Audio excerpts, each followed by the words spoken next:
Assalamualaikum warahmatullahi wabarakatuh. Hi, it's me again, Fanny Ramadanti with the number A1B22207H. And in this video, I would like to explain or summarize the chapter 6 from John that I said Semantics 2003, which is about sentence semantic 2. So, ini tuh adalah lanjutan dari chapter sebelumnya. Chapter 5, sentence semantic 1 is about truth, condition, and presupposition. So, this chapter is about thematic roles and argument structure. This chapter 6,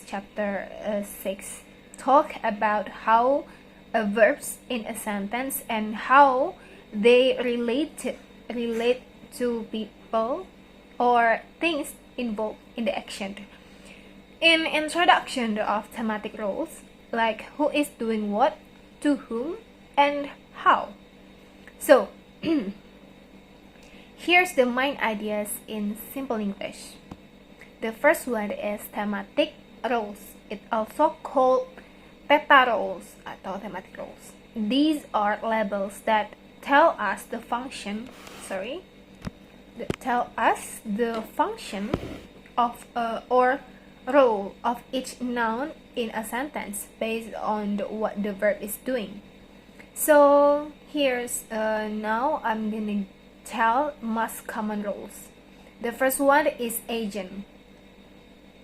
The agent is the doer of an action, For example, John kicks the ball. So John is the agent from the sentence. And then the second one is them. Them is the things that affected or moved. So for example, from the previous sentence, John kicked the ball. The ball is the thing of the sentence. So next, there is experiencer, or someone who feels or perceives something. For example, Sarah hear a sound. So in this sentence, Sarah is experiencer, or someone who feels, perceives something, that which is hear a sound. And then the second one is goal, the end point of an action. For example, he gave the gift to Anna. So Anna is a goal from he. So, and then there is source, where something comes from. For example, in the word she got the news from Tom. So Tom is the source because she gets the news from Tom. The something is news, and then the source is Tom because this news came from Tom. Okay, next is location. Location is where something happens. For example, he slept in the park. So the location is the park because the part in the sentence is the location when he slept. That's location. And then the second one is argument structure.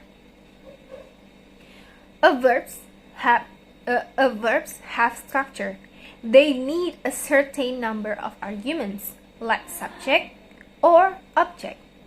Some verbs needs only one argument. For example, he sleeps. So in this sentence, there is just one subject, one argument, which is the subject. And then there is some need to. Some verbs also need to. Subject or object. Subject and object, I mean. For example, the word she eats an apple. So the word she is the subject, and then the apple is the object. But others need three. For example, He gave Mary a book. There is subject, indirect object, and direct object. What is the subject? The subject is he. Indirect object is Mary. And then the direct object is a book. So that's what I mean when I say a verb need three. Subject, indirect object, and then direct object. And then each verb has a template of what it needs to make a complete and meaningful sentence. And then the third one, or the last one, is linking verbs to thematic roles. The chapter explained about how we can predict what roles are needed just by knowing the verb. For example, the word give usually needs an agent, them, and goals. So, in short, this chapter 6, helps us to understand about how verb decide what parts or argument a sentence needs, how each part of a sentence plays a specific roles like agent, them, or experiencer, and also knowing a verb help us guess what kind of sentence can be made. So, I think that's all what I've got from chapter 6, and I think that's all from me. Thank you for your nice attention, and see you in the next video. Wassalamualaikum warahmatullahi wabarakatuh.